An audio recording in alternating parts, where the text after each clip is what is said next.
Ser podcast. Hola, ¿qué tal? Esto es Hora 20 y Pico. Yo soy... Héctor. Claro. Héctor de Miguel, tu presentador favorito y cada día el de más cadenas. Hola, 3 Media. ¿Qué calor tú? Un poquillo, la verdad. ¡Toma! Que no se vea la marca, ¿eh? Quedan 3 días para la... Bueno, 3 o 2. 3, claro, depende cómo cuentes. Jueves, Claro, viernes, sábado, domingo, lunes o si cuentas, 3. pero no puedes contar ya el domingo como un día. Quedan 3 días para las elecciones generales y en este programa hemos pensado que nos estamos jugando muchísimo. Porque lo que se viene es o bien una coalición progresista en la que... En todo caso, el sexo lo practicaría yo. O bien lo que se viene es... una mala broma. Y estamos ya a nada, a horas de la jornada de reflexión, así que venga, a reflexionar todo el mundo. Vintage tea, brand new phone, high heels on, cobblestones.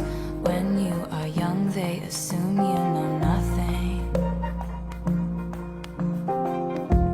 Sequin smile, black lipstick, sensual politics. A ver, es verdad que igual con esto no es suficiente, así que para que reflexionéis bien, como Dios manda, en el programa de hoy vamos a poneros un extracto de las entrevistas a políticos que hemos hecho últimamente. Y así no tenéis excusa. Tenemos a mi amigo de derechas, Borja Semper, que él dice que no, pero es muy de derechas. A mi amiga de Podemos, Irene, mi crush, Pretty. Y mi amiga comunista, Yolanda Díaz. Eso. Que es comunista, que dijo, no, soy progresista. No, eres comunista. Es un programa de estos que se hacen a final de temporada con varios retazos de aquí y de allá y así no trabajamos. Correcto. Es más, ¿no lo quieres ver? Porque si eres fan ya has visto todo lo que vamos a poner. Pues no lo veas, mejor. Ni lo veas, ni lo comentes, ni nada, porque no es necesario. Que no eres fan, no es el programa que tienes que ver para hacerte fan. El de ayer estuvo muy bien. El de ayer, muy bien. El caso es que así estos también descansan un poco, porque madre mía, qué falta les hace. Es tan fatal. El José. ¿Qué? La Marina. Yolanda no caga. El Fernando. Esto es humillante. La nueva esa de Canarias, que no sé ni cómo se llama. ¿Pero por qué tanto odio? El Pedro. Tú no serás Pedro, ¿no? ¡Yo soy chiquetete! La Alicia. ¿Puedes parar ya? Como gane la derecha y nos quite la subvención que nos dan por tener aquí a toda esta purria, a ver qué hacemos. Y a ver qué hacen ellos. ¡Todo el mundo a reflexionar! Irene Montero. Que últimamente, no sé si te has enterado, ha habido ciertos jaleillos. Ciertos. Últimamente, los últimos En los 8 últimos, años. sí, sobre todo los últimos 3, no sé por qué. Como muchos jaleillos en los que siempre sale tu nombre. ¿Cómo te afecta ser el centro de atención? Bueno, yo lo vivo como parte de la responsabilidad política que tenemos que ocupar. O sea, siempre que hay un momento de avance y nuestra sociedad está avanzando en democracia y sobre todo en derechos feministas, pues también hay una reacción y quienes estamos temporalmente en primera línea, pues tenemos que desgraciadamente sufrir esa reacción. Digo desgraciadamente porque ojalá no le tenga que pasar a nadie más, pero no soy la primera y creo que desgraciadamente tampoco voy a ser la última. Y no solo me pasa a mí, que estoy en un gobierno o en el Parlamento, sino también a muchas mujeres que están en primera fila en las asambleas feministas, en las movilizaciones y en todo el mundo, no solo pasa en España. Yo alguna vez, perdona que lo lleve ahora a mi terreno, pero por comparar, alguna vez digo alguna tontería en Twitter, hago alguna tontería en el programa y se hace medio viral y de repente estás 12 horas siendo trending topic.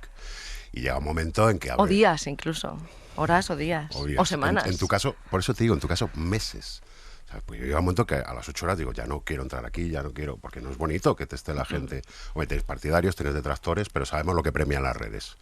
El conflicto y el mambo. ¿Cómo se lleva?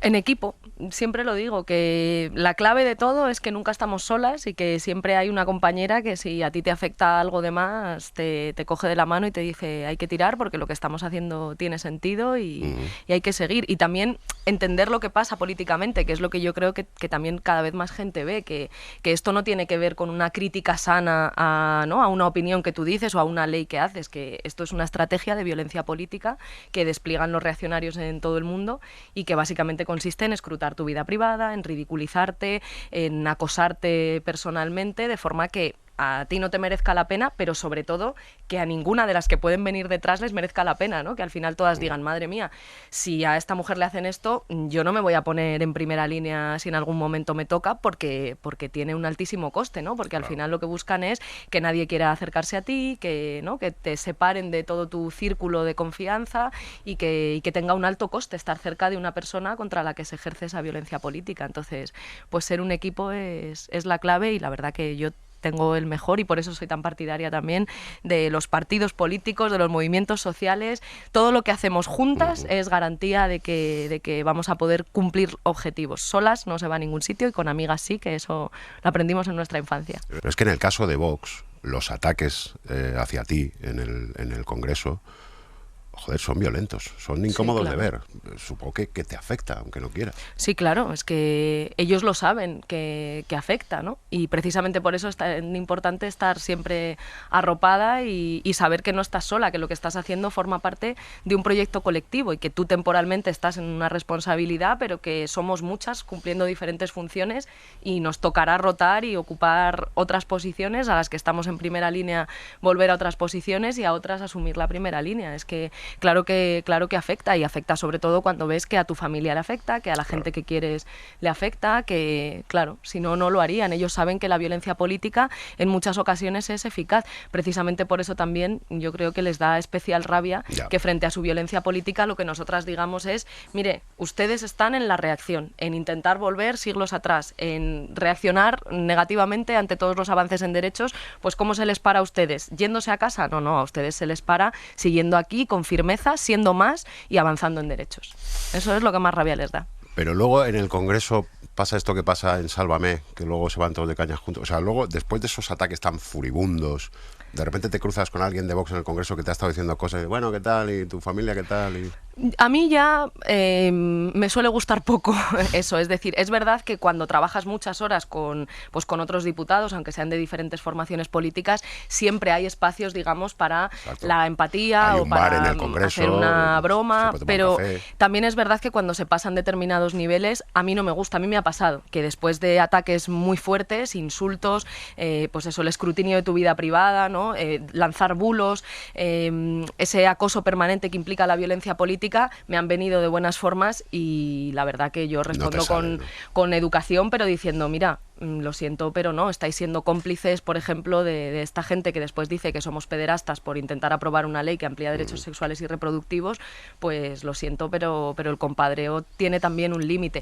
Siempre hay momento para la empatía y yo me llevo bien o puedo hablar educadamente con gente de otras formaciones políticas de la derecha, pero hay ciertos límites que también hacen que sea difícil y yo además que no me callo, o sea que... Es que, claro, al llegar la extrema derecha, la derecha normal, vamos a decirlo así, se ha visto obligada, yo creo, a ver, que me quitan el espacio. Totalmente. Entonces se han ido un poco más ellos, aunque ahora parece que Feijóo viene como a centrar. Pero claro. ¿Tú crees? No, digo parece. Porque, claro, eso dice, ¿no? Luego dice cosas como la de ayer, el otro día en el Senado, de la gente de bien. La gente de bien. Dices, la gente de bien que no son las personas trans, por ejemplo. No, por supuesto. Tampoco los trabajadores y trabajadoras a las que se les sube el salario mínimo interprofesional, que además beneficia mucho más a las mujeres porque somos las que tenemos contratos más precarios mayoritariamente. Pues sí, la gente de bien, ¿quién será? Gente de mal. Los de los consejos de administración de las eléctricas a las que, ¿no? O las grandes empresas a las que hemos puesto un impuesto, a las grandes fortunas, a las empresas energéticas. Enhorabuena a Iberdrola, que ha batido el récord de beneficios. Esa gente. ¿No? Esa gente de bien, según Feijóo. Encended más luces, que esa gente no pase hambre. Bueno, de todas las críticas que has recibido, ¿alguna que te haya dolido? Claro, a la derecha, esa por la das, pero alguna por inesperada que te haya dolido especialmente. Uf, es que ya se suman tantas que o sea, que el problema no es un día que te digan una cosa. O sea, por ejemplo, el momento en el que Vox me acusó de pederasta, pues bueno, o sea, claro, es pasar muchos límites, ¿no? Y de hecho hubo una reacción muy fuerte en el Congreso por parte de toda la gente de bien que dijo, hombre, esto es pasarse. Pero claro, la cuestión es que para llegar a eso es como una especie de gota que colma un vaso que se ha ido llenando a través de otra mucha gente que sin llegar a decir eso pues repite constantemente tú estás ahí por ser la mujer de, eso lo dice Ayuso, lo decía Casado, ¿no? Lo dicen portavoces del PP habitualmente, y que insisten y van llenando un vaso que al final, pues bueno, claro, hay alguien siempre que echa esa última gota que colma el vaso. Pero el problema no es que sea un día concreto, esto lo he explicado también muchas veces, ¿no? Que la violencia política no es que un día te hagan un insulto muy fuerte o que no te agredan de una manera especialmente bestial, es que es una cosa continuada en el tiempo, todos los días, a todas horas, ridiculizándote, no hablando de las propuestas que tú haces, sino intentando eso, ¿no? Escrutar tu vida privada, que no te merezca la pena seguir, insultándote, difundiendo bulos, y que eso es algo continuado, que si coges una sola expresión dices, bueno, tampoco es para tanto, pero cuando eso se repite, y no solamente por parte de los representantes políticos, también por la derecha mediática, ¿no? Y desde todos los sectores que tienen poder, pues se convierte en una estrategia de violencia política, porque lo que buscan es que la sociedad solo con verte ya te rechace, ¿no? Claro. Que no quiera ni escuchar. Yo tengo muchos amigos fachas, porque no soy de Salamanca, quiero decir, no hay escapatoria. Entonces, en ese mundo ahora mismo se están comentando cosas sobre la ley trans y sobre la ley solo sí es sí, que yo quiero que tú les ilumines. Porque claro, Venga. se dicen cosas... Te van a escuchar, vale. Escuchan Hora 20 y Pero pico. por supuesto, no porque escuchen la SER, sino por cariño hacia Salamanca, sede de Hora 20 y pico. Vamos. Cualquier día Venga. me hacen pregonero. Sí. Dale con los bulos. A ver, en ese mundillo, en ese ambientito, en ese forocochismo, se está comentando. Por ejemplo, te las tiro así a chorro. Sí, tira. Mejor con crudeza. Venga, ahora un hombre se puede declarar mujer o al revés, solo con ir al registro y decir, hola, buenos días, yo ahora quiero ser mujer. Pues no. O sea, Vale. como en todos los procedimientos ante el registro civil, si tú quieres cometer un fraude de ley y usar una ley para una cosa diferente para la que esa ley está hecha, que es para garantizar los derechos humanos de las personas trans, pues hay procedimientos que garantizan que no puedes cometer un fraude de ley, ¿no? Como si te vas a casar fraudulentamente, pues lo que hacemos no es decir, oye, vamos a eliminar el matrimonio, ¿no? Como procedimiento en el registro civil. Lo que decimos es, bueno, pues que la gente se pueda casar en el registro, y si tú vas a cometer un fraude y te vas a casar de mentira, pues entonces hay un procedimiento que evita el fraude de ley, como ante todo procedimiento en el registro civil. Pero fíjate que lo perverso de ese tipo de argumentos es que en el fondo hay un argumento transfobo detrás. Se ha hecho desde la ignorancia o desde, ¿no?, que a lo mejor esa gente nunca ha conocido a una persona trans en su vida o no se ha preguntado, no se ha acercado a esa realidad. Pero es que detrás de eso está la presunción de que las mujeres trans no son mujeres y de que los hombres trans no son hombres. Detrás de eso está la presunción de que en realidad son hombres que van al registro a decir que son mujeres cuando no lo son. Y en realidad lo que ocurre es que en nuestra sociedad existen mujeres trans y hombres trans, y la pregunta que nosotros tenemos que hacernos es cómo el Estado les reconoce lo que ya son con un procedimiento que no les obligue a hormonarse durante 2 años o que no les diga que son personas enfermas para tener que reconocerles quiénes son. Aclarado. Entonces, en ese mismo mundillo se dice, como dan por hecho lo que acabamos de comentar, dice, claro, entonces, un hombre dice, ahora soy mujer, y se presenta a unas oposiciones para bombero o para policía, donde hay unas pruebas físicas. Entonces va a tener unas ventajas que no tiene... De repente, claro, es que la ley trans nos ha hecho descubrir la cantidad enorme de ventajas que tiene ser mujer en nuestra sociedad. La verdad que sí. Resulta que ahora ya, por ser mujer, no tienes más riesgo de sufrir violencias, no tienes más riesgo de sufrir pobreza. Colas, por eso hay colas. Entonces, ahora es todos los privilegios que las mujeres tenemos por el hecho de ser mujeres, ¿no? Se ha acabado con el patriarcado. La ley trans ha acabado con el patriarcado y ha impuesto un sistema social basado en la dominación de la mujer sobre el hombre.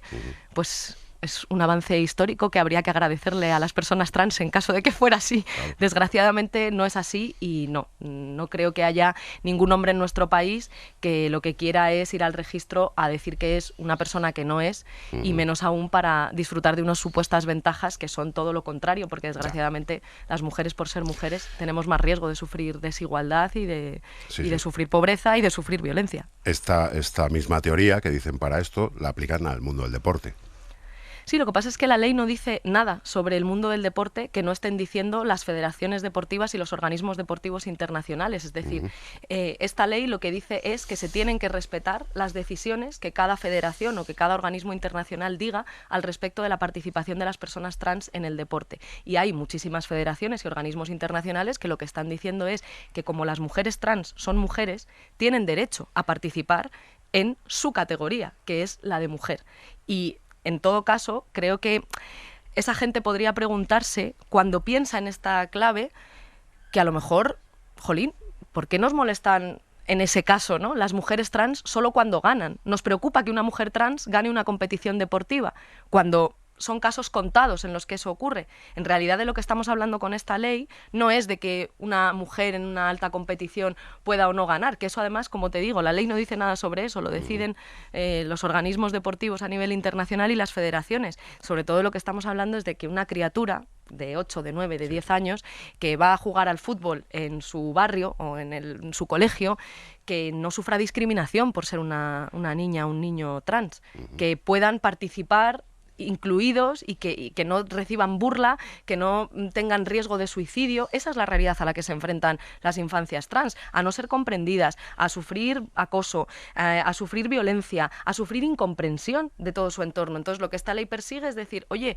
vamos a intentar que esas personas puedan ser quienes son sin tener miedo a serlo, ¿no? Y que tengan un entorno educativo, deportivo, social, cultural, que las acompañe en su proceso de desarrollo y precisamente sin necesidad de hormonarse, que cada persona trans pueda vivir su transición como quiera y sin la obligación de hormonarse, que es lo que ocurría hasta antes de la aprobación de la ley trans, que para reconocerle su identidad obligábamos a 2 años de hormonación. Y ahora decimos, no, las personas trans que quieran podrán ir al médico, podrán acompañarse de un médico para hormonarse, procedimientos, por cierto, que no solo pasan con las personas trans, la hormonación se hace también con personas por otro tipo de circunstancias, y que quien no quiera hormonarse no tenga que hacerlo y que el Estado les reconozca igualmente quiénes son. Vale, a ver cómo planteo esta. Venga, a ver. Además me la plantea una amiga, un poquito, en fin, con dudas, y dice, vale, me estoy duchando en el gimnasio y entra alguien que sea declarado mujer, pero con un aparato genital masculino. Y yo no le puedo decir nada, porque legalmente es mujer. Bueno, lo primero es que quien amenaza nuestros espacios seguros y quien amenaza nuestros cuerpos y nuestro derecho a la libertad sexual no son las personas trans, son los agresores sexuales. Ningún agresor sexual necesita vulnerar un espacio seguro para agredirnos sexualmente. Lo hacen en las casas, en los centros de trabajo, en los centros de ocio. No necesitan ir a un vestuario o a un espacio, digamos, en el planteamiento de esa pregunta, ¿no?, como seguro de mujeres. Precisamente porque el patriarcado es eso, es que hay una cultura de la violación en la sociedad que normaliza las violencias y que hace que los hombres se sientan con derecho a agredir a las mujeres, a vulnerar nuestra libertad sexual, a agredirnos sexualmente, aunque nosotras no consintamos, y, por tanto, que además queden impunes en eso, ¿no? O que quede normalizado. Tampoco ha sido para tanto, esto no es violencia, ¿no? Como se ha dicho estos días en la televisión, ¿qué pasa? ¿Que ahora voy a tener que despertar a mi mujer para mantener una relación sexual? Entonces, la amenaza para las mujeres son los agresores y es un machismo que normaliza y legitima esas violencias. Pero en todo caso, de nuevo, detrás de esa pregunta está una presunción, que es que no puede haber mujeres con pene. Que si tú tienes un pene, solo puedes ser un hombre. Y la realidad es que, lo reconozca la ley o no, existen mujeres con pene y existen hombres con vulva, y que hay mujeres trans que deciden legítimamente no hormonarse o no operarse y no por eso son menos mujeres. Y, por tanto, que el Estado tiene que tomar una decisión, que es si deja que esas personas no tengan derechos, vivan sin derechos, vivan discriminadas, vivan con burla, con miedo, con discriminación, o si les reconocemos que son quienes son. Es decir, detrás de esa pregunta hay una presunción, que es que las mujeres trans no son mujeres, o según qué mujeres trans, si no están operadas o si no se han hormonado, no son mujeres o no son suficientemente mujeres. Y eso es transfobia, y lo digo sin tratar de agredir a quien lo pueda pensar, porque sé que esto para muchísima gente es la primera vez que se hace estas preguntas. Le vuela la cabeza, claro. ¿Sabes? Claro, y que es necesario explicarlo una y otra vez, y por eso siempre me ha parecido muy importante, bueno, desde la serie de La Veneno, alabo a los Javis, a Daniela Santiago, o sea, por favor, que todo el mundo vea La Veneno, que la gente vea contenidos donde se explica cuál es la realidad de las personas trans, porque no basta con que hagamos leyes, es mucho más importante la labor que hacéis desde los medios de comunicación, desde las películas, las series. Almodóvar es otro hombre que se ha atrevido, ¿no?, a mostrar esas realidades en toda su complejidad cuando nadie se atrevía a hacerlo en este país. Pues bueno, pues esa es la realidad. Vale, estamos acabando ya.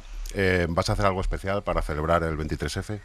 Hombre, pues estar aquí, ¿no? ¿Qué mejor celebración claro, de la democracia, ¿no? Exactamente, Frente a los reaccionarios, hora 20 y pico. Qué bonito, qué bonito ese claim para el programa. Nada, ya un último favor.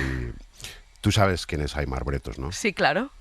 ¿Has tenido la desgracia de que te entreviste alguna vez? Sí, mira, yo creo que es la última entrevista, luego se me va a preguntar a Lidia, pero creo que la última entrevista que tuve con él fue cuando empezaron a conocerse las rebajas, las decisiones judiciales de rebajas de penas, y vinimos como en esas primeras 24 horas, yo creo que fue, en directo con Aimar. Fueron 40 minutos de entrevista de las, vamos... Y flojo, ¿no?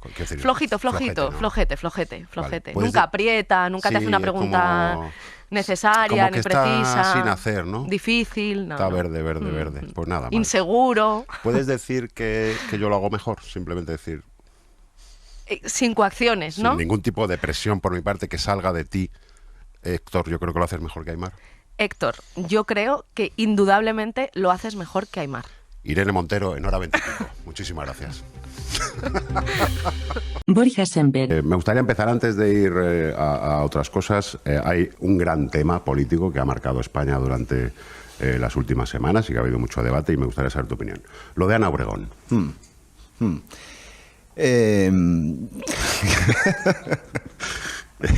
¿Qué quieres saber? Es que tiene muchas aristas. Es que es un tema, o sea, la gestación subrogada. Pensaba que estabas hablando de Ana Obregón como actriz. Como actriz, yo creo que los dos coincidimos, es una grandísima actriz.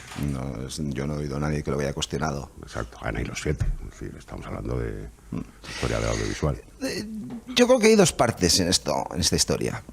Una que es una parte que es más moral, sí, o ética, una aproximación ética y moral al hecho de que una persona en sus circunstancias de todo tipo, pues sea madre o el perfil que sea, o abuela, a través de la gestación subrogada. Y hay gente que dice, a mí me parece mal, a mí me parece bien, y tal. Bueno, esto forma parte de un carril de reflexión y de debate. Y otra parte es la que afecta directamente a la gestación subrogada, como el hecho de acceder a la paternidad o a la maternidad. La primera parte a mí no me interesa, la moral de cada uno y el juicio moral que se puede hacer, o ético, sobre Ana Obregón y la gestación subrogada a la que ha accedido. No me interesa, o me interesa pero no la comparto en público. Dedicándome a la política no soy un cura, no soy un predicador. Y la otra parte sí tiene una incidencia política y social, que es la que yo creo que los políticos es la que nos tenemos que manifestar en todo caso, claro, ¿no? Que entiendo que es la que no me preguntas. Exacto, porque claro, el PP, cuando sucede esto, dice, hombre, a lo mejor hay que legislar esto de alguna manera. Y entonces opta por esa vía de, bueno, la gestación subrogada, si es de manera altruista, ¿por qué no? Pero claro, es un debate, hay un poquito de trampa ahí, porque ¿quién va a hacer esto de manera altruista? Bueno, hay mucha gente que lo hace. Y hay experiencias a lo largo y ancho del mundo donde hay formas de hacerlo que además se ha legislado para que sea así. Portugal es el ejemplo más cercano, geográficamente más cercano. Canadá es otro de los ejemplos. Estados Unidos tiene unas particularidades, pues porque también es verdad que las transacciones mercantiles para los norteamericanos son muy particulares y muy singulares. Es un modelo que está regulado, está tasado, y en el que la transacción económica no se cuestiona. Ya. A mí es un modelo del que me siento más lejos. El planteamiento quizás es muy básico, es casi prepolítico, porque yo creo que al final este tipo de cuestiones que afectan que afectan también a cómo interpretas la realidad, a tu forma de interpretar el mundo, tu forma de interpretar también la condición humana, es transversal. A mi juicio no responde a un eje izquierda y derecha. De hecho, partidos de izquierda antes se posicionaban a favor de la gestación subrogada, hoy están en contra. Bueno,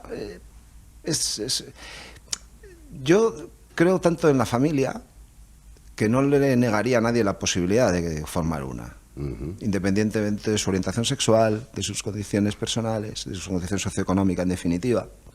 Y me cuesta mucho porque además conozco ejemplos, tengo ejemplos muy cercanos de parejas gays o heteros que han sido padres a través de la gestación subrogada, con lo cual mi aproximación también es un poco personal, está contaminada por lo personal. Que me parece extraordinario que hayan podido ser padres y ofrecerles a esos niños una vida fantástica. Ahora bien, ¿cuál es la otra cara de la moneda? ¿Cómo se hace la gestación subrogada? Sí, bueno, y no sé, en el caso de tus amigos y conocidos, en el caso de Ana Obregón, la puede hacer porque es rica. Claro. Bueno, no sé si me voy a meter en líos, pero como yo venía aquí a Por favor, a te lo reflexionar pediría contigo, que si pudieras meterte en algún lío. hay una cosa que me llama mucho la atención y es que hace décadas las chicas con posibles tenían que ir a Londres a abortar y hoy las chicas con posibles se tienen que ir a Estados Unidos para ser madres o las parejas con posibles se tienen que ir a Estados Unidos para ser madres. Hay algo que a mí no me encaja y hay algo que no funciona. Vale. Yo creo que en determinadas circunstancias podríamos valorar la posibilidad, diseñar un recorrido legal, garantista, en virtud del cual en España una pareja, una mujer, un hombre que quieren ser padres, puedan hacerlo a través de gestación subrogada si se dan, como digo, determinadas circunstancias. Vale. O quizás favorecer un poco más la adopción, que es un proceso dificilísimo en España. Dramático. Dolorosísimo, además, para las parejas que quieren serlo. La media en España para acceder a una adopción está en torno a 7-8 años. Claro, desde cuando inicias el proceso hasta cuando lo terminas, tus circunstancias vitales, personales han podido evolucionar, cambiar. Y esto requiere, yo entiendo que el sistema es garantista, porque protege al menor, protege al niño que va a ser adoptado por una familia, y eso está bien. Vamos a poner muchos filtros para que no sea fruto la adopción de un capricho, etcétera, etcétera. Pero algo tampoco está funcionando bien cuando sometemos a esas parejas a ese proceso tan largo, ¿no? Así entre nosotros. Venga. ¿Al PP le sientan bien las primarias? ¿Unas primarias como las que tú viviste? ¿O son mejor este tipo de primarias que ha vivido Feijóo por aclamación? Te ahorras esas guerras internas que luego, como tú dices, hombre, no sales muy reforzado si pierdes, en fin. Las primarias a todos los partidos políticos las tensionan de abajo arriba. Es decir, tú sometes a la organización. Yo soy un defensor, en aquella época de la nueva política, cuando empezaron a aflorar la nueva política y iba a cambiar todo y todo iba a ser más luz y color y los políticos íbamos a dejar de ser casta y nos íbamos a convertir en casi antes del 15M. Sí. Yo fui un defensor de las primarias, hoy tengo muchas prevenciones, porque al final el proceso de primarias lo que hace es enfrentarte y no de una manera sosegada y no de una manera... No, claro, ahí aflora todo lo que... Claro, entonces tú tensionas a una organización política de abajo arriba y el que gana, esperan los demás, los que le han apoyado, que el que gana les tenga en cuenta a los que le han apoyado en cada territorio. Claro. Con lo cual, creo que las consecuencias de un proceso de primarias no. Yo hoy día soy mucho más escéptico, por no decir contrario, a los procesos de primarias. Claro, lo que pasa es que es difícil de explicar esto a nivel popular, ¿no? Es decir, mira, es que yo prefiero que no haya primarias y que haya unos señores en una mesa, en un cuarto y decidan y tal. Y el poble dice, ya, pero eso está feo, ¿no? Que no haya un proceso democrático en un partido. De hecho, es casi obligatorio, ¿no? Bueno, constitucionalmente lo es. Y desde luego los partidos políticos tienen que ser en su procedimiento interno democráticos. Lo que sucede es que el proceso de selección de liderazgos o el proceso de selección de candidaturas puede ser democrático sin necesidad de que sea a través de unas primarias. Bueno, lo de Feijóo, claro, si se presenta solo uno. Bueno, si presentaba solo uno... Y aún así no sacó el 100%. Malo hubiera sido que no hubiera salido, ¿no? Claro. No, pero entre los dirigentes autonómicos que han sido elegidos en congresos... Yo entiendo que esto tiene muchos ángulos de crítica, pero al final de lo que se trata es que los partidos políticos estemos a lo que tenemos que estar, que es ofrecer a los mejores candidatos, a los más solventes a ser posible, y que no nos enredemos demasiado en líos internos. Porque cuando tú te enredas durante demasiado tiempo en líos internos y te das de hostias durante mucho tiempo... ¿Lo dices por alguien en particular ahora mismo? Me alegro que hagas esa pregunta. Lo que proyectas al final es, primero, una de dos, que estás más preocupado de lo tuyo, y segundo, que no tienes tiempo de dedicarte a lo de los demás, que es para lo que te dedicas a la política, ¿no? Entonces, encontrar ese equilibrio es lo complicado. ¿Qué no veremos hacer a Feijóo en campaña? ¿Qué se le da mal a Feijóo? ¿Cuáles crees que son donde flojea un poco? En la impostura. Yo creo que vivimos un tiempo de... Qué cabrón, ¿cómo le has dado la vuelta? No, es verdad, pero es que eso es cierto. Tú cuando haces... Cuando mencionas... ¿Cuál es tu mayor defecto? Es que soy muy perfeccionista. No, pero es verdad. Pero, vamos a ver, yo creo que, oye, a uno le puede gustar más, menos, puede estar más, menos de acuerdo con la posición política del PP o de Feijóo, le puede gustar más o menos su perfil, pero lo que nadie puede decir de él, creo, a día de hoy, bueno, si lo pueden decir se equivocarán, es que es un hombre que juega con la impostura, que está... Vivimos en un mundo un poco de cartón piedra en la política actual. Políticos muy encantados de habernos conocido, hablamos mucho de nosotros, de nuestros líos, hablamos mucho de no sé quién me ha mirado, va a crear una plataforma, el otro va a hacer no sé qué. ¿Quién te sigue en Twitter? ¿Quién te deja de seguir? ¿Quién te sigue en Twitter? ¿Quién te deja de seguir? A ver este selfie cómo lo hago, tal. Bueno, esto es fruto de los tiempos que vivimos también, que ha contaminado el ejercicio de la política. Y yo creo que Feijóo es un poco, en este sentido, es contracultural, porque no es un hombre que se caracterice No, por luego eso. al Instagram no le da importancia. No. Ni al postureo. Entonces yo creo que esto es una de sus características que a mí me resultan más, iba a decir seductoras, pero suena también raro, pero que me resultan más interesantes de él. Si el PP tiene que gobernar con Vox y Vox le plantea eliminar el Ministerio de Igualdad, el PP lo haría. Bueno, pero es que a lo mejor resulta que lo que tenemos que tener son políticas de igualdad sensatas y razonables. No esta cosa en la que se ha convertido el Ministerio de Igualdad, políticas de la identidad, que están provocando que no seamos capaces de responder a los problemas reales que tiene la mujer en la España actual. Claro, es que al final hay mucha pancarta, mucha soflama, pero yo no interpreto que las políticas del Ministerio del Interior estén impactando realmente en los problemas que tiene la mujer hoy día, que básicamente pasan con la conciliación, por la maternidad, por ser madre, si quieres ser madre y que esto no te impida trabajar. Que, oye, que las empresas, que las compañías, de acuerdo con el gobierno, sean sensibles a esta realidad. La violencia machista, que es una lacra extraordinariamente importante, todos los indicadores están diciendo que no estamos siendo capaces de erradicarla. Y seguimos con el racarraca y las mismas medidas. Y nadie habla de otros ángulos. O sea, la violencia machista no solo responde a que los hombres somos machistas. Sí, perdona, yo no te... No, perdona, me vengo arriba con este tema porque me parece muy relevante. Sí, quiero decir, claro. Pero si da igual lo que diga Vox, lo que diga Podemos, es cómo acertamos y cuáles son las políticas para acertar de verdad. Y hay mucha soflama y si tú te sales del marco, resulta que eres un peligroso machista. Pero más allá de la soflama, vosotros llegáis al poder y hay un Ministerio de Igualdad. Y Vox te exige que no lo haya. Tú puedes creer en todo esto que no, vamos... Perfecto. No, pero, estoy lo que... pero es un símbolo el Ministerio de Igualdad. Yo no sé lo que va a hacer Vox y yo no sé lo que va a proponer. Lo que te digo es lo que queremos hacer nosotros. Vale. Y que las políticas de igualdad sean eficaces y efectivas. Vale. Se podrá llamar Ministerio de Igualdad, se podrá llamar Alta Comisionada, se podrá llamar Secretaría de Estado. Da igual, si lo importante es qué hacemos. ¿Cuáles son las políticas que se despliegan? Es sabido que tienes una buena relación con Abascal. Sí. Los Personal, dos, sí. Sí, personal. Los dos militabais en el PP, en Euskadi, en tiempos muy complicados y muy duros. ¿Hablas con él? ¿Mantienes el contacto? No, pero porque la vida nos lleva, no por nada especial, por lo menos por mi parte. No, la vida nos lleva cada uno por nuestro lado y bastante tenemos, pero... Pero sí, yo conozco a Santi desde los 16, 17 años y vivimos en unas circunstancias muy extremas. Sí. Y eso, pues, todo el mundo puede entender que, al menos a nivel personal, pues, te une. Claro. Y conozco la dimensión y la talla, o sea, la dimensión humana de Santi, sobre todo en aquellas etapas, y yo no me importa decir, al contrario, es algo que lo digo muy concreto, muy contento, que tengo una relación personal con él muy bien, aunque políticamente, pues, discrepe y piense que está profundamente equivocado.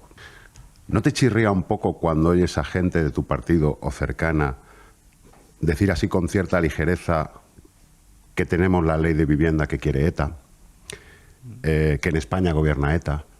O sea, ¿tú qué realmente...? Bueno, gente, yo hasta donde sé, a dirigentes de mi partido, yo no les oí decir que en España gobierna ETA. El entorno político de ETA hoy decidirá en España cómo va a ser la vivienda de todos. Yo, esa frase que dije, lo que venía a reflejar era eso. Oiga, si mis hijos y los hijos de que a mí me quisieron matar van a convivir en el espacio público, hombre, algo tendremos que hacer para que ellos no reproduzcan lo que a nosotros nos ha tocado vivir.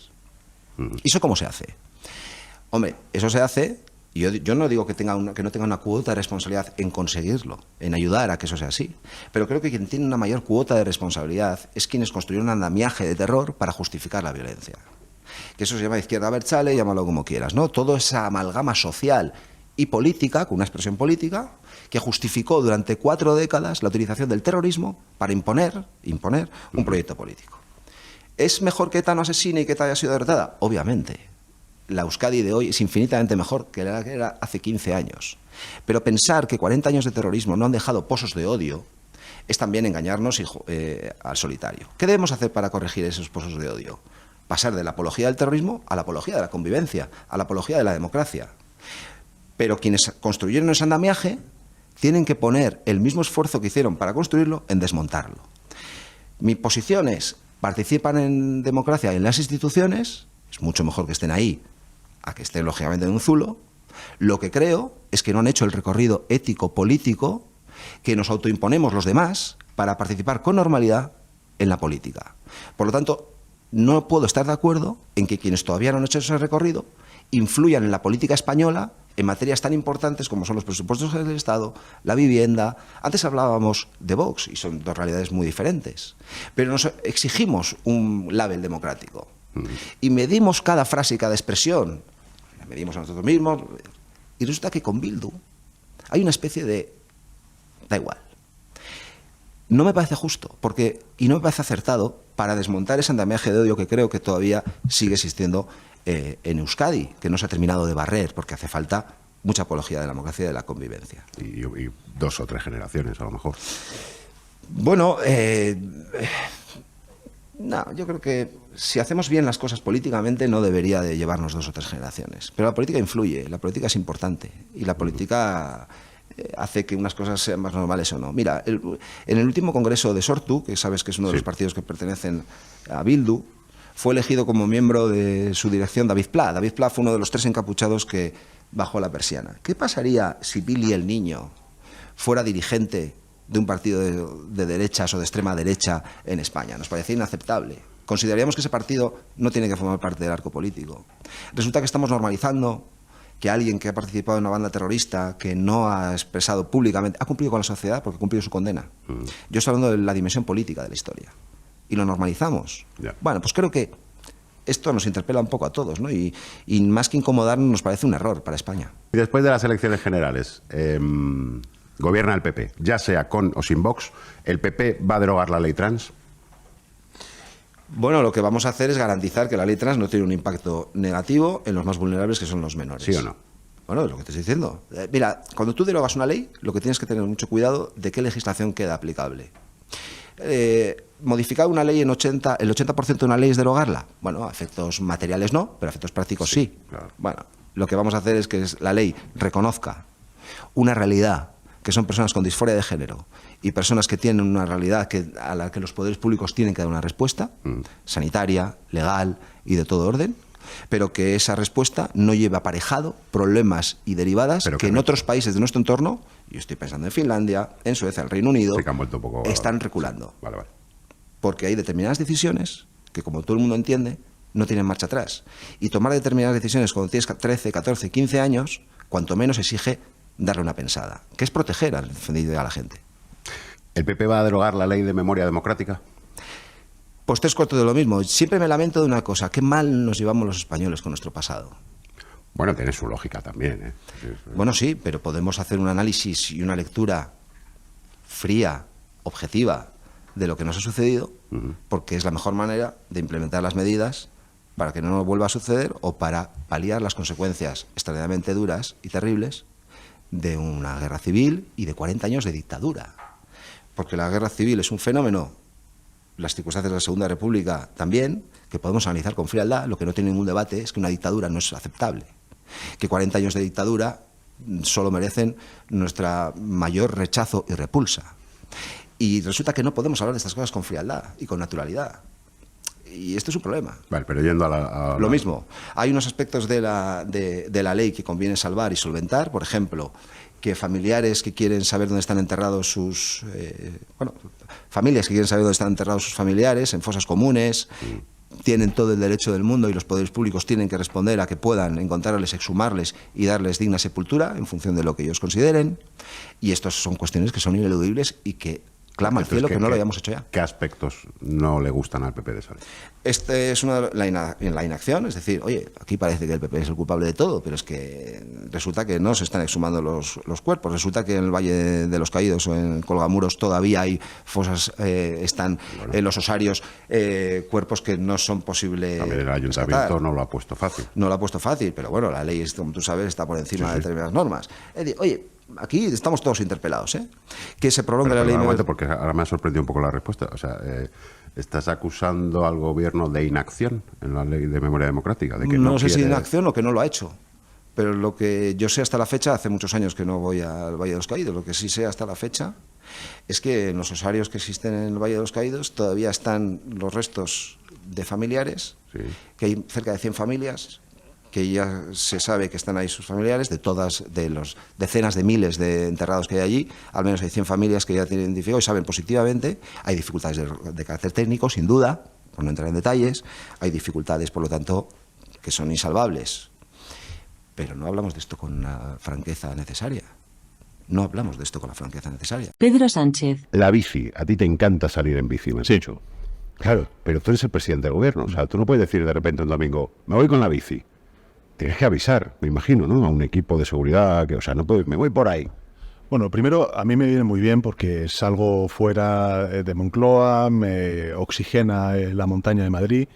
Y luego, efectivamente, pues con el equipo de policías nacionales que acompaña a la presidencia del gobierno, pues lo que hacemos es preparar rutas. Entonces tratamos de ser lo más discretos posibles, vamos unos pocos solo, y luego, bueno, pues como te pones unas gafas y un casco, pues tampoco te reconocen mucho, aunque te cruces con otros ciclistas. Pero hay ciclistas que se quedan así como, me acabo de cruzar. No da tiempo. No da tiempo porque cuando paras ya un poco menos que ha pasado ese momento, ¿no? de poder reconocer. Y la verdad es que es un deporte muy entretenido, lo hago con mi pareja, con mi mujer, con Begoña, y bueno, pues es una afición que del poco tiempo que tenemos y disponemos, pues hacemos juntos. Pero el equipo de seguridad, claro, va detrás. Bueno, va detrás y también delante. Vale.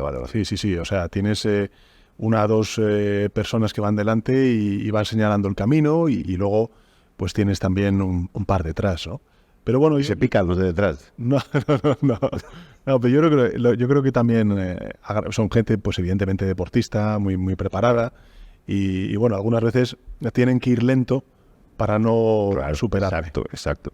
Porque, claro, adelantar al presidente, aparte de que no pueden porque te están protegiendo y tal, pero me refiero a que cuando eres presidente asumes que todo el mundo te está haciendo la pelota todo el rato. Pero no es el caso, no es el caso. No. Ahí va con el Zapatero. Yo lo que les veo es que ellos van lentos. Sí. Nota que lo tienen que hacer. Este hombre tiene que ir a su ritmo y nosotros no podemos adelantarle.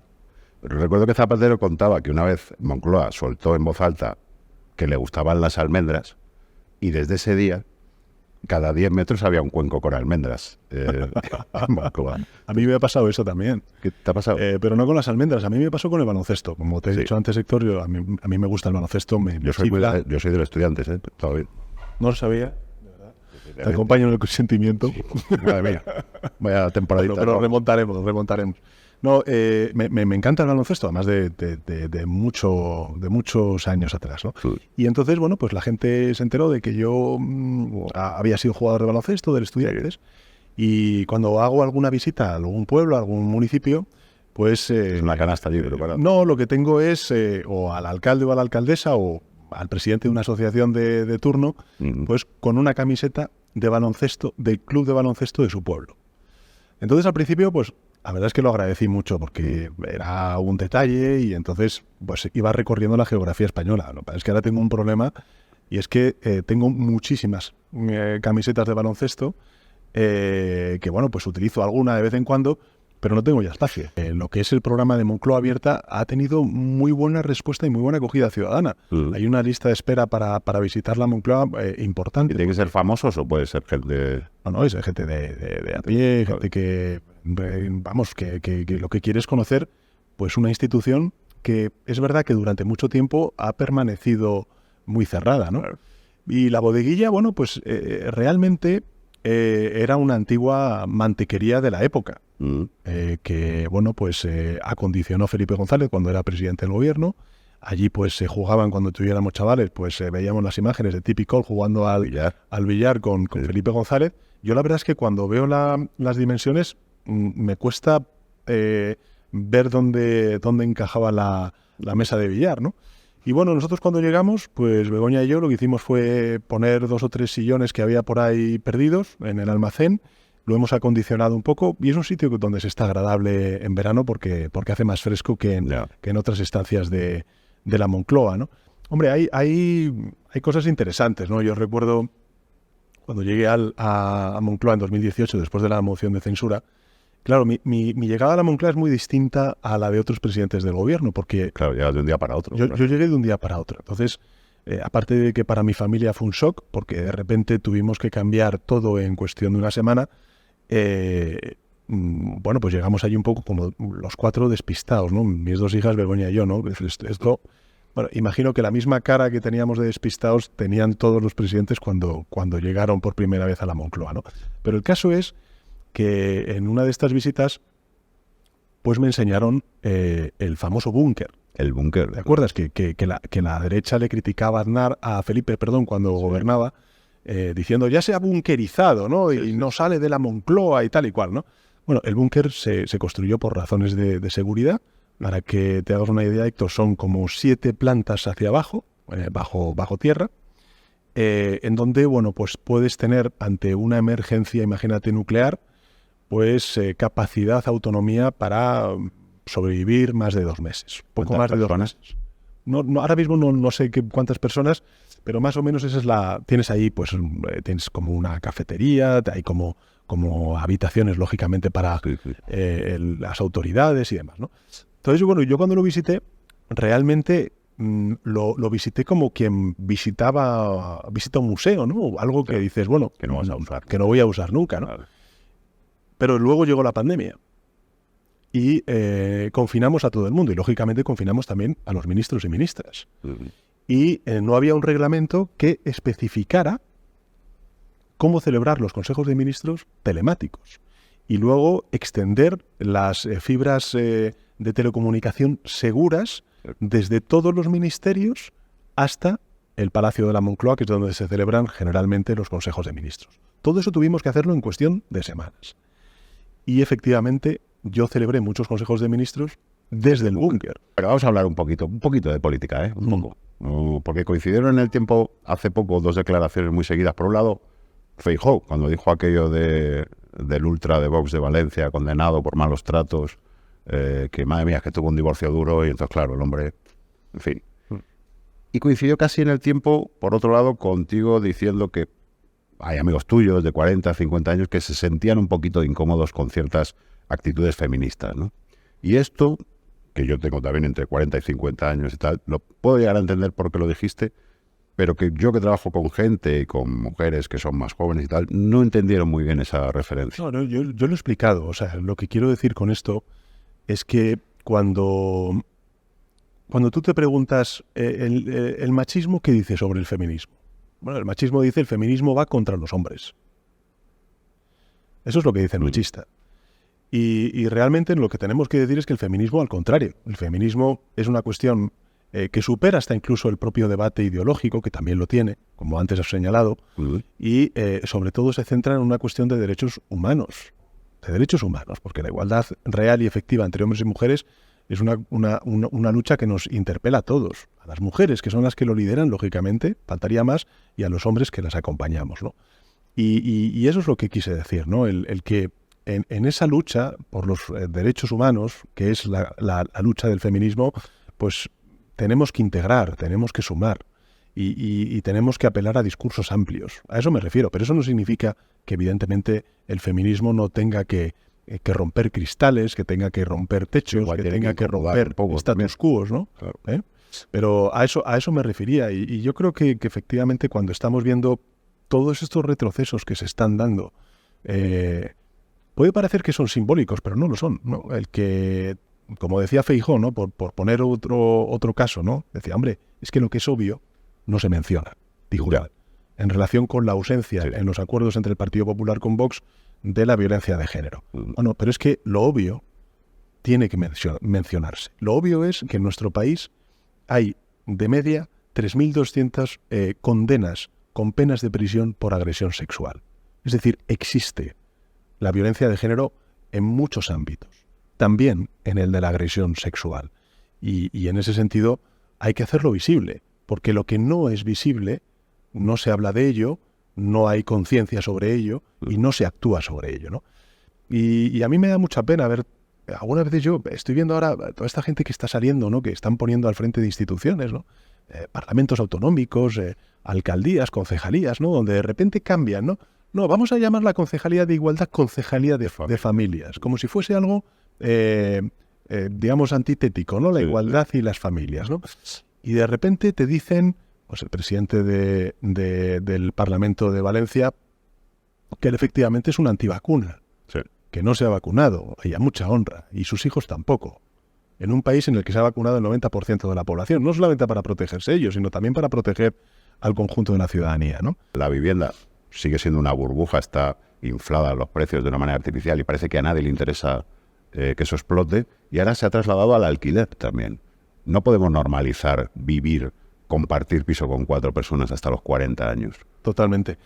Pero fíjate, Héctor, que estabas hablando de la generación Z, pero hay gente de nuestra quinta que tiene también problemas de acceso a la vivienda. Tengo aquí el dato del paro de los mayores de 45 años, es espectacular, es un 56 y pico. Yo recuerdo el otro día que estuve en Leganés, precisamente con el alcalde, hablando de una promoción de vivienda pública, donde allí la gente que estaba pendiente del sorteo a ver si le tocaba a ellos, pues era gente de 40, 50 años, ¿no? Gente que ya tiene su familia. A ver, yo creo que aquí hay un cambio de paradigma, que es lo importante, ¿no? Durante la crisis financiera y los gobiernos de la derecha, lo que se planteó fue una política de vivienda que decía lo siguiente: hay que dejar funcionar al mercado, la oferta y la demanda. Y por tanto, ¿cómo podemos bajar el precio de la vivienda en nuestro país? Que se construya aumentando la oferta, ¿no? Entonces, si tú aumentas la oferta, pues la demanda tiene que bajar del precio, ¿no? O sea, la demanda, digamos, en un momento dado se intersecta con la oferta y el precio tiene que bajar, para ser más riguroso. Pero el hecho cierto, y esa fue la famosa ley del suelo, el hecho cierto es que se construyeron muchísimas viviendas y el precio... Todo suelo que no fuera protegido se podía construir. Y el hecho cierto es que esa vivienda, lejos de bajar en precio, aumentó en precio, ¿no? Y hizo más inaccesible la vivienda para muchísimas generaciones de nuestro país. Fíjate, tanto es así que el 70% de la desigualdad en España proviene de la dificultad en acceder a la vivienda. En nuestro país, menos del 3% de la vivienda es vivienda protegida. Porque se siguió esa lógica, esa filosofía de construir vivienda libre, porque eso aumentaba la oferta y reducía el precio. Por tanto, un 3% solamente de vivienda protegida, porque además también se permitió su venta. En Madrid además tenemos un caso flagrante, tú comentabas antes a Ana Botella, precisamente de la venta a fondo buitre. Y 3, tenemos mucha vivienda vacía en nuestro país. Mucha vivienda vacía. Somos, creo recordar... Están ocupando sin parar. Sí, bueno, claro, eso es lo que dicen algunos medios, ¿no? Y fíjate, un solo caso de ocupación ilegal ya es absolutamente criticable, rechazable, y el compromiso del Gobierno de España es actuar. Lo estamos haciendo. Hay medidas cautelares, que hay una orden de la Fiscalía General para que los jueces actúen, pero si miramos en términos agregados, las cifras son las cifras. Pero bueno, en todo caso, volviendo al tema de la vivienda, tenemos mucha vivienda vacía. Entonces, ¿qué es lo que hemos hecho? 1, hemos aprobado una ley de vivienda donde, entre otras cuestiones, elevamos el porcentaje de suelo público para construir vivienda protegida, para pasar de ese 3% al 9% de media de vivienda protegida que tiene la Unión Europea. Prohibimos la venta a fondos de inversión de esa vivienda protegida en la ley de vivienda, y pues planteamos medidas de bonificación fiscal para que aquellos propietarios puedan poner en el mercado del alquiler sus viviendas que hoy están vacías, ¿no?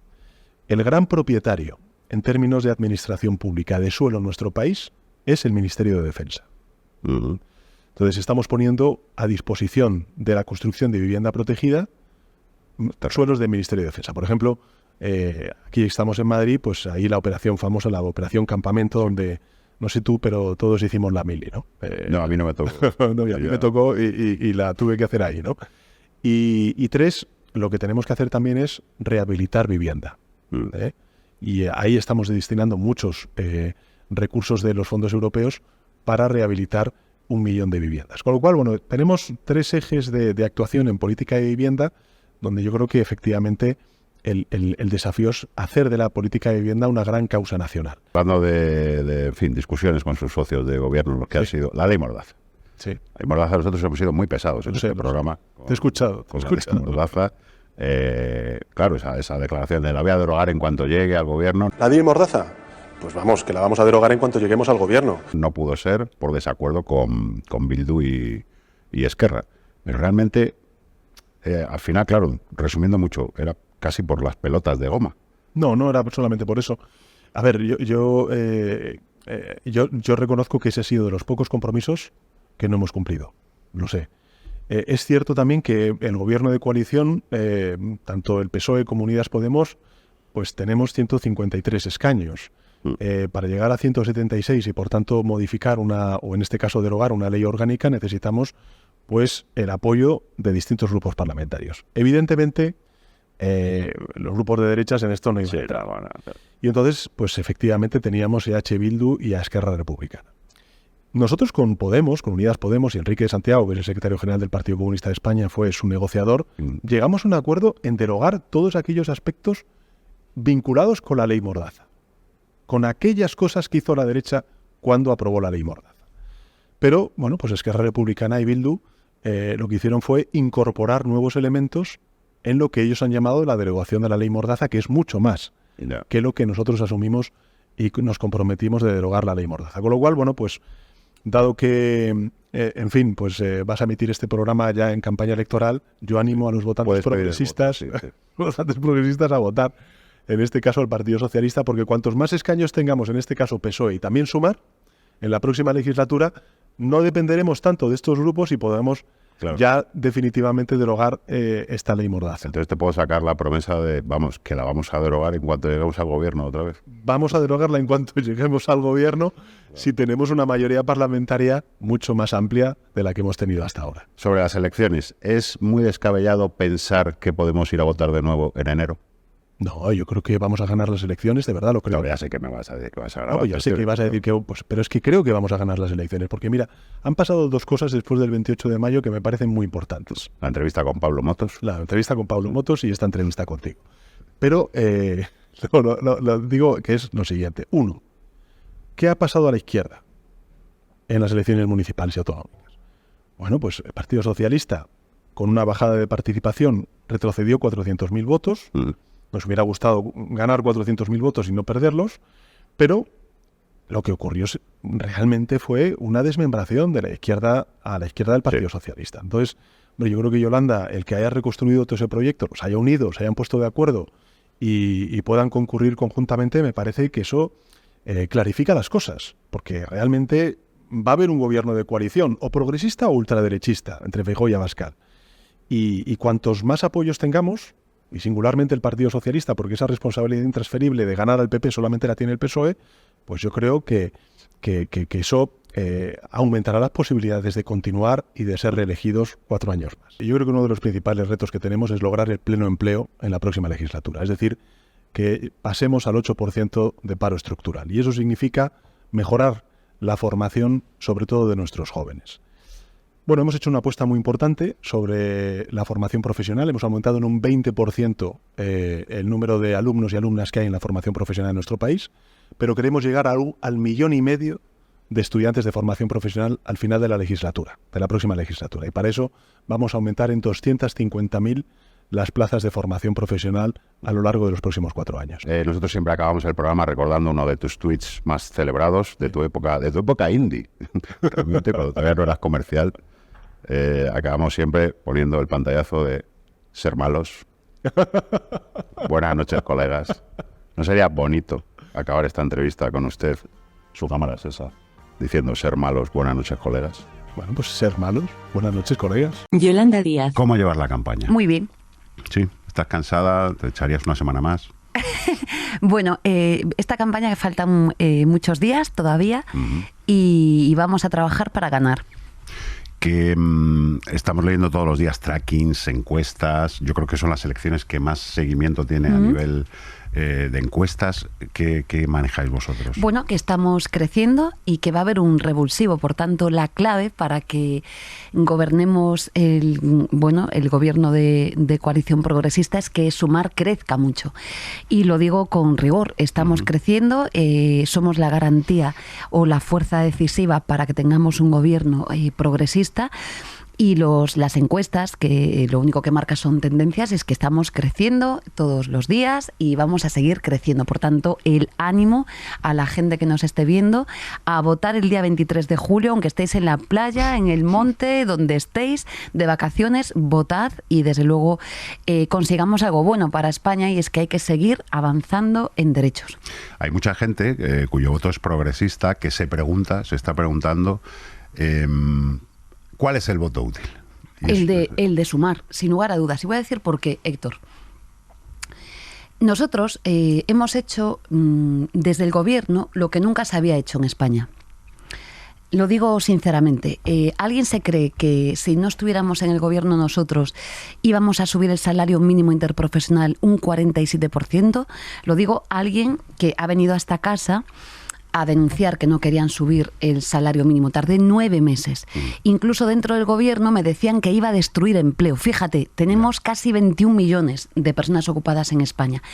Pero es que he defendido a las trabajadoras del hogar. También me decían, ¿no?, que esto no se podía hacer, que queríamos meter a la inspección de trabajo en las casas de las familias, o una reforma laboral tras 52 que hicieron el PP y el PSOE, 52 que nunca arreglaban el problema real que tenía nuestro país. Por tanto, creo que el voto útil se llama Sumar, para ganar derechos, para reducir la jornada laboral. Sí, lo vamos a hacer, Héctor, lo vamos a hacer. Es absolutamente posible. Lo vamos a hacer sin reducir el salario. Además, vamos a salir 1 hora antes del trabajo. Vamos a subir los salarios. Yo escuché estos días, ¿no?, al Partido Popular y al PSOE, bueno, que ya llegamos al 60% del salario medio. No, es que España tiene una diferencia de 25 puntos en términos salariales. Por tanto, el voto útil es Sumar, pero además vale doble, porque somos la garantía de un país moderno y mejor, ¿no?, del tiempo del trabajo, de más derechos para los hombres y las mujeres feministas, de más permisos, de más derechos para la gente de la cultura, pero es que aún encima somos la fuerza decisiva para que tengamos gobierno progresista. Esto lo sabe todo el mundo ya. Estas elecciones se dirimen en la fuerza de Sumar, y yo aquí aprovecho esta entrevista para pedir el voto a Sumar. En este programa nos hemos preguntado, era un chiste recurrente que hacemos mucho cuando se anunció que creabas la plataforma Sumar. Tenemos un corte que sacamos mucho, que soy yo desesperado diciendo, ¿pero qué coño es Sumar? ¿Qué es Sumar? ¿Qué es el proceso de escucha? Exacto, ¿qué es? Ahora ya lo sabemos, ¿no? Sumar es un partido instrumental, si quieres, que... Un movimiento, sí. Exacto, un movimiento que aglutina a muchos partidos de izquierdas para presentarse a... Ahora te pregunto, ¿qué va a ser Sumar después de las elecciones? ¿Va a quedar como el gran partido de izquierdas a la derecha del PSOE, o vaticinas que vuelva a haber otra guerra civil en la izquierda, como nos tiene acostumbrado cada cierto tiempo? Bueno, la izquierda debe de darse una amnistía a sí misma, ya está bien, o sea, de verdad, ¿eh? Por favor, os lo pedimos. Amnistía para la izquierda, de verdad, o sea, paremos ya, de verdad. Sí. Pensemos un poco en la gente, ¿no? Y hagámosle a la gente la vida un poco fácil. Entonces, amnistiada a la izquierda, el movimiento ciudadano Sumar ha venido para quedarse. Y vamos a seguir trabajando en defensa de una democracia ancha, robusta, en defensa de la vida de la gente. Sumar se caracteriza fundamentalmente por tratar los asuntos de la vida cotidiana. Y hoy, Héctor, es casi un llamamiento a gritos, ¿no?, las necesidades que tiene la gente, lo está pasando mal. Mira, la media salarial en España es de 1.542 euros. ¿Se puede vivir en Madrid o en Vigo con 1.542 euros? En Vigo no lo sé, en Madrid en Vigo es te digo yo que no, y en Madrid menos. Sin embargo, tenemos, ¿no?, las gentes que hayan confiado y se hayan hecho una hipoteca se ha revalorizado mínimo 300 o 400 euros al mes. Es imposible. Por tanto, ¿de qué va a sumar? De la vida de la gente. Y es un movimiento que se dirige a las mayorías sociales. No va de colocarnos a la izquierda de nadie. Es que es un movimiento que le mira de frente a los autónomos y a las autónomas de nuestro país, a las que les decimos que sí, que van a tener derechos de protección igual que los tienen los trabajadores asalariados. Se dirige a la sanidad pública, a esos profesionales que necesitan condiciones dignas, que no pueden trabajar con guardias de 24 horas, a esa sanidad pública que necesitamos regular las listas de espera, que son la antesala de la privatización de la sanidad, o por ejemplo necesitamos que la salud bucodental esté en la red pública, pero va también de las cosas, de la felicidad de la gente, ¿no? Sumar es un movimiento que es a favor de nuestro país. España es mucho mejor de lo que nos quieren hacer los bárbaros que quieren llegar a la Moncloa y no van a llegar. Por tanto, yo pido a las gentes progresistas de este país que vayan a votar y que lo hagan no pensando en el miedo o en el odio, no, sino que vean que hemos hecho muchas cosas y podemos hacer más. ¿Crees que Pablo Iglesias está ayudando en esta campaña? Yo creo que Pablo tiene un trabajo y hace su trabajo. Pablo se ha retirado de la política y ya está. Y ahora tiene un medio de comunicación que es una empresa y tiene que defender su trabajo y por tanto respeto absoluto. Pero Pablo ha abandonado, según él mismo ha dicho, la política. Vale. ¿No te gustaría que hiciera como Zapatero con Sánchez? No me gusta nada que las gentes estén interviniendo. Yo soy hija de un padre que se retiró de la política y supo irse de la política. Y él mismo lo ha dicho, quiero decir, y soy de una cultura política en la que hay que dejar volar a las gentes. Yo no soy nada intervencionista, digo, ¿no? Y haré lo propio, vamos, en fin, pero pongo el ejemplo de mi padre o de un tío. Tengo mucha familia, ¿no?, que ha estado en política y desde luego saber irse. Es muy bueno para uno mismo, ¿eh? Lo primero es que para uno mismo, porque es que no parece que estás proyectando un deseo permanente, ¿no?, de estar dirigiendo los procesos colectivos. Claro, pasa una cosa con la política, además, que hay veces que ves a gente, la política debería ser temporal, claro, sin lugar a dudas. Por definición, ¿no? Y ves a gente, no lo digo por Pablo, que dices, o es político o no es nada, no sabría hacer otra cosa. Y eso tampoco es bueno, ¿no? Porque das esa sensación de... Yo, Héctor, tengo una cualidad, ¿no?, y es que llevo trabajando desde los 16 años, soy abogada, me encanta mi profesión, de hecho casi siempre estoy ejerciendo de abogada en la resolución de los problemas que tengo, y tengo un chat de profesionales del derecho y los que me conocen saben que parte de mi vida deseo volver a ejercer. No hay cosa que más me gusta ponerme una toga a defender a los trabajadores o a las mujeres o a quien sea. Por tanto, esto es una gran virtud, creo. Refiero a que tú estás intentando, por contraposición a lo mejor a Irene Montero, vender, digámoslo así, un feminismo más amable o un feminismo que no asuste. Sumar lo que hace es beber de las fuentes de un movimiento de emancipación que es de la ciudadanía, que es de los hombres y las mujeres. Fíjate el acto que hemos hecho ayer, Héctor, que fue hermosísimo. Estaba el Teatro Pavón hasta arriba de hombres y mujeres feministas y es un movimiento emancipador que da derechos y libertades. Es que justamente la gran trampa es que caigamos nosotros y nosotras en la trampa de la derecha, que nos quiere divididos y nos quieren en una guerra de sexos. ¿Por qué Abascal construye todo su discurso, ¿no?, en una guerra entre los hombres y las mujeres? El feminismo no está en guerra con nadie, no estamos en guerra con los hombres. Es que cuando defendemos políticas públicas feministas, por ejemplo el salario mínimo, le damos más libertad a los hombres. No estamos en guerra con vosotros, yo no estoy en guerra con nadie, con mis hermanos o con mis amigos, al revés. Es que es un movimiento que da vida, que da derechos. Y por tanto creo que es un grave error ir a posiciones que nos debilitan. Estamos a favor de un feminismo ganador y el ganador es el que suma, el que no divide, el que no cae en la trampa de la derecha. Nos han puesto un paño rojo y venga, nosotros a dividirnos. Es que hay una parte de la izquierda que cae porque aparte de los amigos de... Es que coincide la afirmación de los amigos de Pedro con el divorcio duro de Feijóo, que yo denuncié en esta casa. Y de repente dices, ¿a quién le estamos haciendo aquí la campaña? ¿A los divorciados, a los señores divorciados de 40 que están asustados porque...? Y además, lo de Feijóo fue muy grave, Héctor, porque legitimó... Total. la violencia y la agresión a una mujer porque el hombre había pasado un divorcio duro. Eso no se puede consentir en un país normal, porque a ese señor lo están escuchando mi hija y muchos hijos, y por tanto, si un señor que quiere ser presidente del gobierno con naturalidad dice que se le puede agredir a una mujer, ¿no?, y tratarla mal sencillamente porque está sufriendo un divorcio duro, es que estamos enseñando a esas generaciones jóvenes que eso es normal, y esto es lo que no es normal. Y por tanto, y además yo sé que los hombres de mi país, la gran mayoría, no los cavernícolas, piensan esto. Y por eso ayer hablábamos, nos dirigíamos a esos hombres que luchan contra el machismo, que lucháis contra la homofobia. Por tanto, no va de guerra de sexos. Es que no podemos convertir el feminismo en una guerra contra nadie. No es verdad.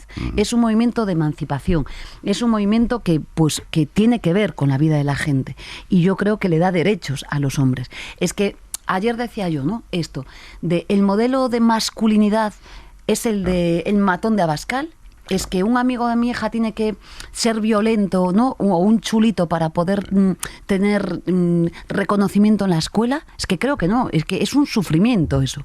Y por tanto los chicos o los tíos son como las mujeres, y lo que tenemos es que vivir en un país que como nos dé la gana. No sé cuál es el problema, no sé. Sí. Vamos a ver, yo te digo cosas y tú me dices si las vas a nacionalizar o no. Venga, va.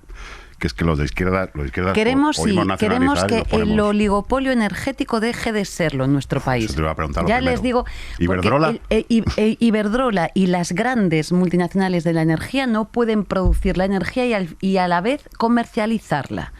Esto es un escándalo mayúsculo, y la energía es un recurso que pertenece a la ciudadanía, que además es imposible para mucha gente de nuestro país, en un país en el que los barrios humildes y las gentes trabajadoras no pueden pagar la factura de la luz ni climatizar sus casas. Por tanto, el programa de Sumar tiene un énfasis a favor de la vida brutal y de la democracia económica, y los que tienen mucho se van a sacrificar, los de arriba se van a ajustar el cinturón y no los de abajo. Vale, nacionalizar Iberdrola. Oye, una cosa que me crea mucha curiosidad también. ¿Por qué el agua es privada en España? Una buena cosa. No lo entiendo. ¿Tú te crees, Héctor? Esto sí que es una reflexión muy, muy, muy seria. En España han gobernado el Partido Popular y el Partido Socialista, y teníamos, empresas como Endesa y muchas otras que eran públicas, claro. Eran del bien común. Hoy Endesa está en manos del Estado italiano, es una vergüenza. Económicamente, los sectores, cuando son estratégicos, cuando son vitales para la vida de la gente, cuando son muy importantes para un país, tienen que estar decididos desde lo colectivo.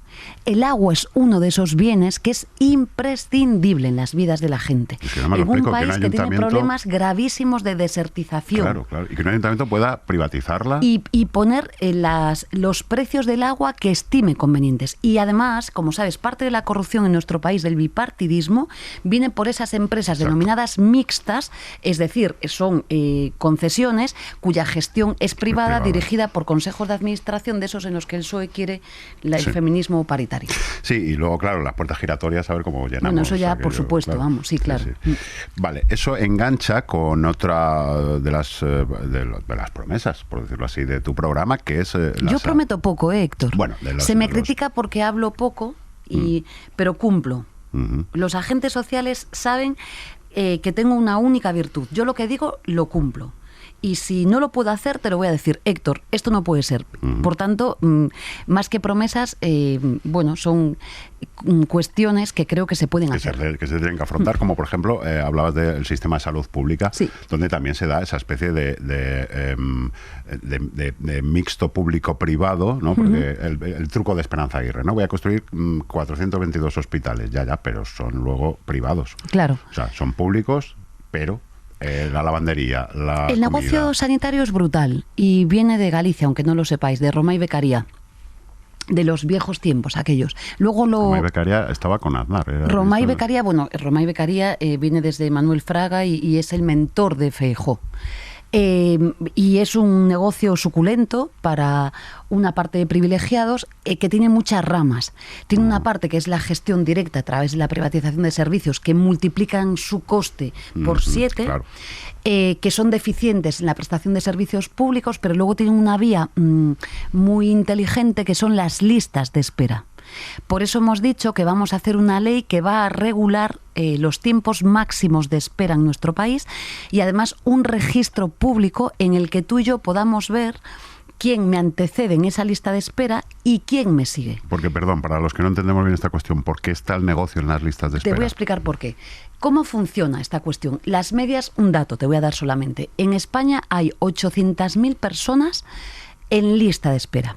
El 22% llevan más de 6 meses. Seguro que tienes un amigo o una amiga de mi edad, de 50, esperando para ser intervenida o por cualquier, incluso pues patologías graves como cánceres, ¿no? Bien, ¿qué hace la ciudadanía? Tú como estás enfermo, lógicamente lo que haces es haces lo que sea necesario, aunque no tengas ahorros. Y es verdad que también en muchos va en función de cada comunidad autónoma. Por ejemplo, Feijóo, ahora Alfonso Rueda lo hace mucho. Si tú quieres que te intervengan, te mandan a un centro privado. Vale. ¿De acuerdo? Y te dicen, si usted no acepta ir al centro privado, lo colocamos al final de la lista. Okay. Esto está pasando en nuestro país. Por tanto, hay una manera, digamos, la forma más ruda, que es la gestión directa del hospital o de los centros privados o a través de convenios. Son muy conocidos varios convenios que tenemos en todo el Estado, ¿no? Con la sanidad privada, pero luego hay, efectivamente, el procedimiento indirecto de las listas de espera. Vale. Vale, nacionalizamos también. Entonces, es un derecho fundamental. Nosotros, Sumar quiere reinventar el estado de bienestar, que es muy escaso en nuestro país, y por tanto, para ensanchar la democracia e interceder en el problema principal que tiene España, que es de desigualdad, necesitamos servicios públicos de calidad. Hablabas antes de salud pública, se está hablando muchísimo de salud mental, que también me imagino que cuando hablas de... Llevamos un plan de choque para la salud mental. Es un gravísimo problema en nuestro país. En este momento hay centenares de miles de bajas de incapacidad temporal que lo son por causas psiquiátricas. Es una epidemia ya. Es brutal. Entonces, creo que llevamos desde la pandemia hasta ahora mismo, que tenemos vidas muy difíciles, con una afectación general. Entonces, necesitamos redimensionar la salud mental. No solamente va de profesionales, es que va de una circunstancia clara que para poder ir a una terapia no puede depender de tus apellidos o de la renta de tus padres o de ti mismo. Y esto es vital. De verdad que hay que cuidar a la gente y la salud mental es imprescindible para que podamos vivir felices. Los estragos que ha hecho la pandemia. Brutal. Que yo creo que no somos capaces, claro, nos dejó la tartera tocada. No hay a distancia todos. todavía para apreciarlo. Es verdad, claro, sí. Es que fue muy duro lo que hemos vivido, ¿no? Sí, es verdad. Y todos tendemos además a esconderlo y a no hablar de ello, ¿eh? Yo el primero. Yo cuando intento que eso no ha pues pasado. yo no me quito a que... Bueno, la verdad es que lo viví, fue horrible, vamos, sí. Íñigo, ¿te ha dicho algo de lo de la marihuana? ¿Qué hacemos con quiere? Nosotros en el programa llevamos la legalización del cannabis y de todo. Viene un apartadillo... ¿De todo? De todo no, perdón. Voy a restringir. Del cannabis, sí, del cannabis. Vale. Bueno, ¿qué? Ya lo tenéis claro, ¿no? Después de ver todas estas entrevistas magníficas hechas por alguien que entiende el periodismo de otra manera, ¿no? Con rigor, pero con cercanía. Con coca, con putas... Que igual no, pues nada, a seguir reflexionando, porque de aquí al domingo tenéis tiempo. Y como servicio público que somos, en la cadena SER, la radio pública de España, os vamos a ayudar a reflexionar. Ahora mismo os voy a dejar con una música de piano muy bonita que nos hemos bajado de YouTube. Por supuesto, libre de derechos, y así reflexionáis a gusto sobre a quién vais a votar el domingo. Un consejo: infórmate de cómo se aplica en tu provincia la famosa ley DONT, ¿vale? Infórmate de cuál es el voto útil. Y luego otro consejo más, por si os ayuda. Vamos a intentar no votar a subnormales, porque el subnormal, una vez lo metes en tu vida, luego es muy difícil de sacar.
Cadena SER.